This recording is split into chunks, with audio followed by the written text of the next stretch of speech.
Good evening children. आज जो topic discuss करेंगे that is cash budget, budgets and budgetary control. So इस पे हमने पहले भी वीडियोस अपलोड करके रखे हैं। The link has been attached to the videos, so you can just go through it.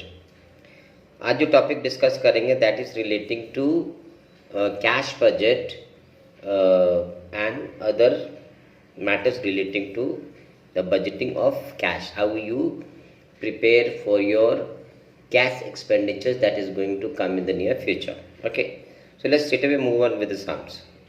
Sums number 13 देखेंगे। the following details are forecasted by a company for the purpose of effective utilization and management of cash।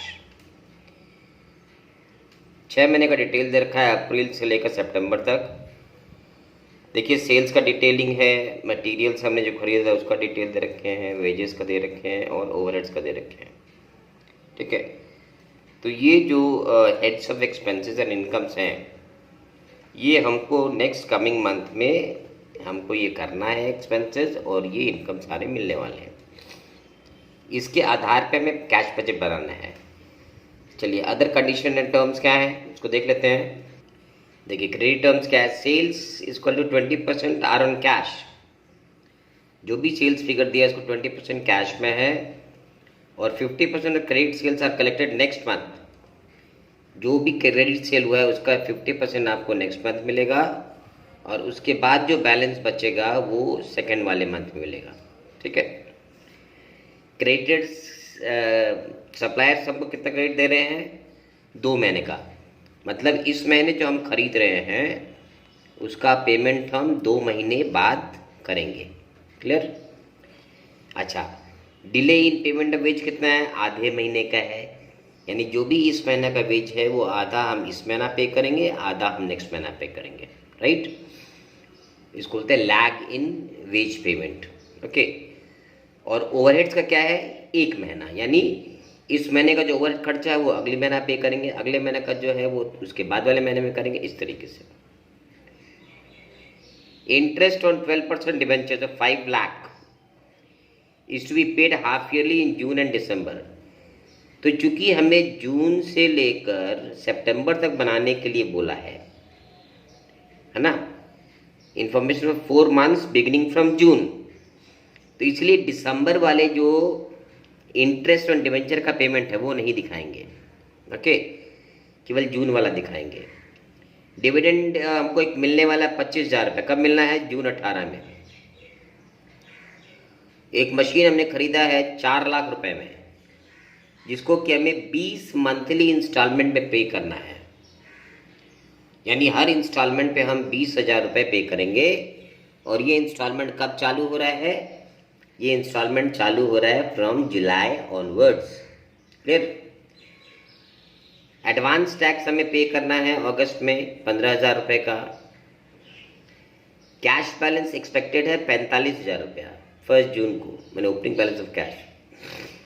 मगर यहाँ पे condition क्या है, the company wants to keep it at the end of every month around this figure.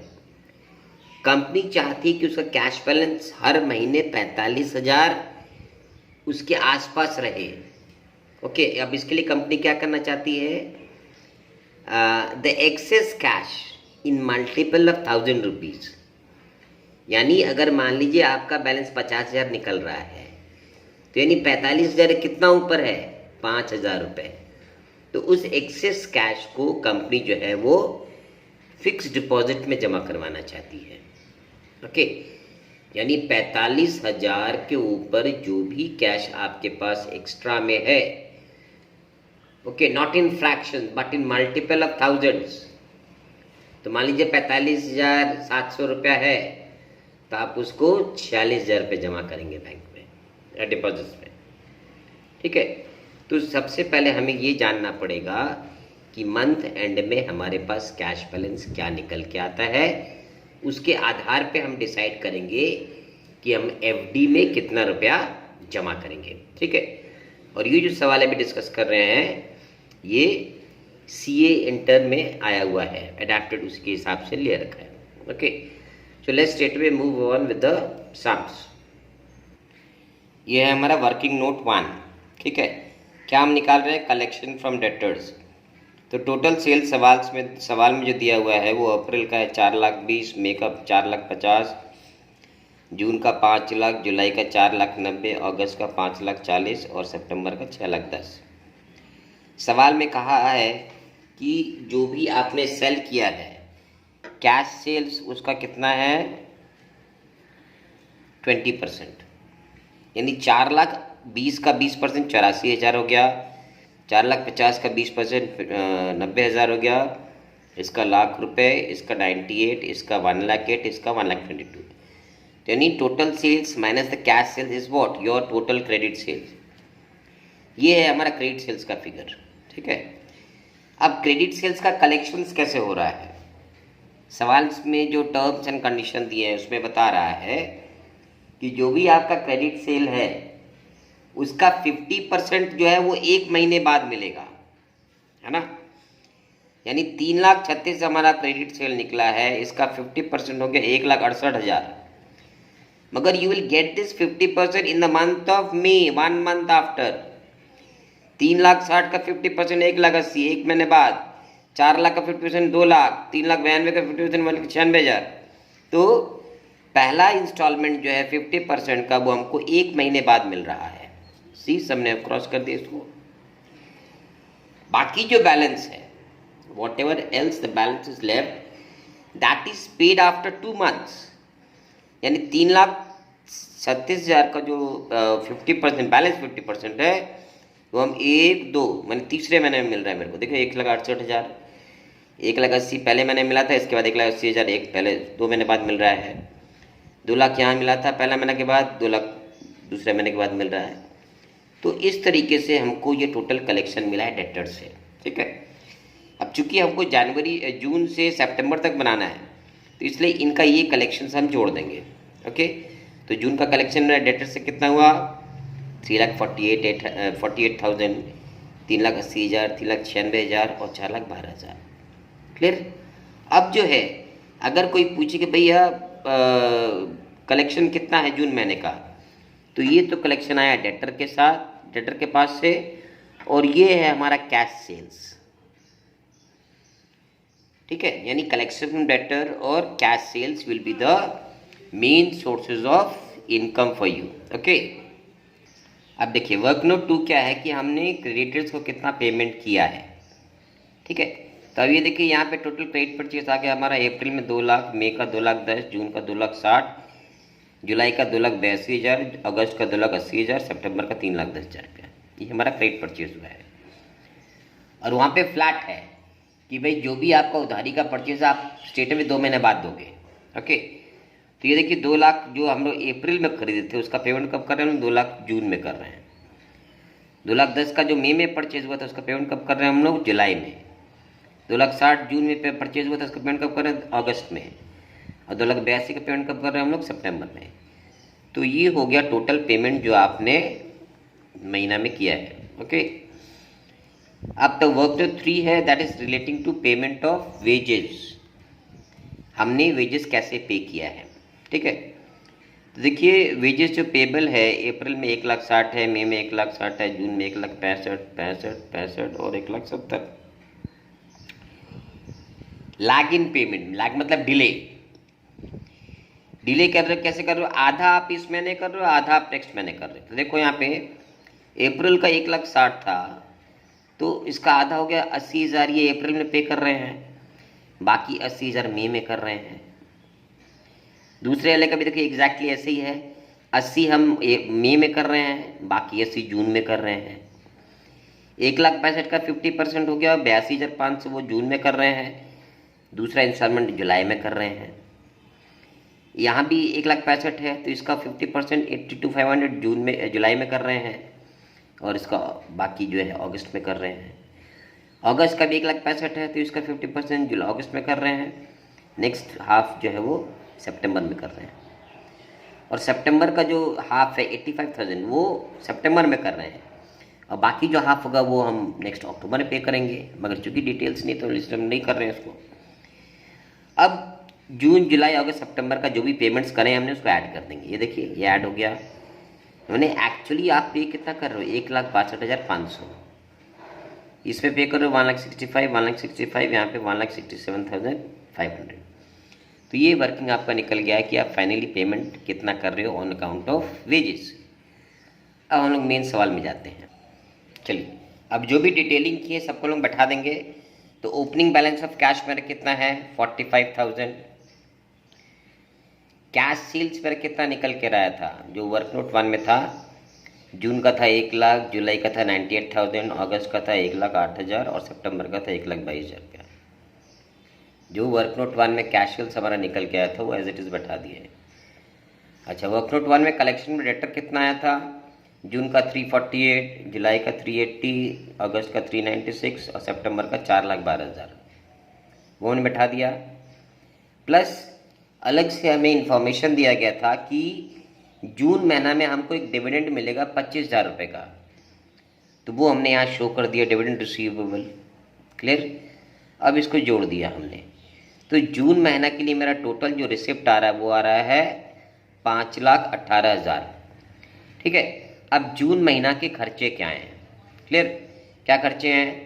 Suppliers को हमने पे किया 2,00,000 रुपया, वेजेस हमने पे किया 1,62,000 रुपया, ये वर्क नोट 3 में निकाला था हमने। अच्छा, ओवरहेड्स जो है वो 1 महीने बाद पे कर रहे हैं, तो ये जो 40,000 हम लोग पे कर रहे हैं, this belongs to the month of May, this belongs to the month of June, this belongs to the month of July and this belongs to the month of August. एक महीना डिले था उसमें तो बैठा दिया हमने। इंटरेस्ट डिवेंचर पूरे साल का है 60,000 रुपया, 5,00,000 पे जो परसेंटेज निकल के आता है। ठीक है। लेकिन चूंकि हमको 2 हाफ ईयरली पे करना है, तो 30,000 हम अभी जून में पे कर रहे हैं, बाकी 30,000 हम पे करेंगे दिसंबर में। Okay, so as because our problem is confined till the month of September, so we need not show the next installment of interest on debentures. Okay. अच्छा, हमने एक मशीनरी इंस्टॉल किया था 4,00,000 रुपए का, जिसको कि हमें इंस्टॉलमेंट में पे करना है, 20 इंस्टॉलमेंट में। तो अगर 4,00,000 का मशीन है और 20 इंस्टॉलमेंट में पे करना है, तो हर महीने का इंस्टॉलमेंट कितना हो गया, 20,000 रुपया। मगर that instalment is going to start on and from the month of July. तो जुलाई में 20,000 देंगे, अगस्त में 20,000 देंगे, सितंबर में 20,000 देंगे, है ना।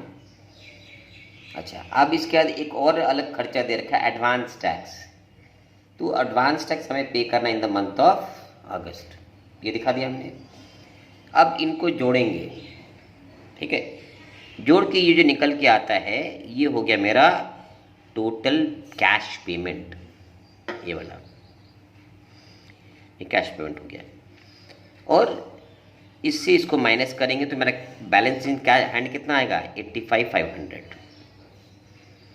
85,500 मेरा बैलेंस इन कैश आ गया, बैलेंस इन हैंड। तो सवाल में क्या बोल रहा है कि आपने अपना कैश बैलेंस 45,000 के आसपास रखना है, उससे ज़्यादा नहीं, उससे कम नहीं। ओके, तो 85 से अगर हम लोग 40, मैंने ये 45,000 से कितना ज़्यादा है, 45,000 ज़्यादा है 40,500, राइट। 45,000 से देखिए हमारा बैलेंस निकला है 85,500, 85,500। ओके, और हमें बैलेंस रखना कितना, 45,000 के आसपास, यानी 40,500 ज़्यादा है। तो मगर डिपॉजिट की कंडीशन है कि आप इसको 1000 के होल में ही डालिएगा। तो 1000 पूरा कहाँ पर हो रहा है, 40,000, एक्स्ट्रा 500 है, तो 500 को जमा नहीं करना है, 40,000 जमा करना है। देखिए यहाँ पे एफडी में आप कितना ट्रांसफर कर रहे हो, 40,000। ओके, होल ऑफ थाउजेंड्स को। तो मेरा बैलेंस कितना एक्स्ट्रा बच गया, 45,500। ये हो गया मेरा real closing balance of cash. Clear. अब इसको, ये इस साल का क्लोजिंग बैलेंस नेक्स्ट ईयर का ओपनिंग बैलेंस बन जाएगा। ओके, अब इसको जोड़ेंगे तो इसका टोटल रिसिप्ट आ गया 5,23,500। 4,33,000 से हमने माइनस किया तो मेरा बैलेंस कितना निकल रहा है, 90,500। क्लियर। 90,500 को उसमें से हमको डिपॉजिट के लिए निकालना है, तो यहाँ पे मेरा बैलेंस कितना निकल रहा है, 45,500। ये जो एक्सेस अमाउंट है 45,000 का, ये हमने ट्रांसफ़र कर दिया डिपॉजिट में। यानी डिपॉजिट में आपने होल ऑफ 1000 को ही ट्रांसफ़र करना है, फ्रैक्शनल नहीं ट्रांसफ़र करेंगे। फिर तो 90,500 में से 45,000 गया, मेरा बच गया 45,500। ये मंथ ऑफ जुलाई का क्लोजिंग बैलेंस है। ये जाएगा अब अगस्त में ओपनिंग बैलेंस, इसको जोड़ेंगे तो अगस्त का टोटल रिसिप्ट आएगा 5,49,500। ये इस अगस्त महीने का पेमेंट है, तो ये बैलेंस आपका निकल के आ रहा है कितना, 52,000। सेम फिलॉसफी, 52,000 में से हमें 45,000 बैलेंस रखना है, एक्स्ट्रा कितना है 7,000, उसको हमने एफडी कर दिया, फिक्स डिपॉजिट। ओके, तो मेरा बैलेंस कितना रह गया 45,000। तो इस महीने का क्लोजिंग बैलेंस अगले महीने का ओपनिंग बैलेंस बन जाएगा 45,000। इसको हमने जोड़ा 5,79,000, ये इसका कैश पेमेंट है इस महीने का, तो बैलेंस कितना निकल के आया 48,700। ओके, तो ये कितना ज़्यादा है 45,000 से, 3,700। 48,000 is more than by how much, 3,700। मगर टर्म्स एंड कंडीशन क्या है कि एफडी में आप केवल होल मीन्स राउंडेड टू 1,000 ही आप करेंगे, तो जो 700 है उसको जमा नहीं करेंगे, पूरा 3,000 जमा कर देंगे एफडी में, और आपका क्लोजिंग बैलेंस बच गया 45,700। Okay, so this is how you do a sums relating to cash budget. Okay, so children, if you have any comment and if you have any questions, you can post it in the comment box, and please do subscribe, like and share this channel as much as you can.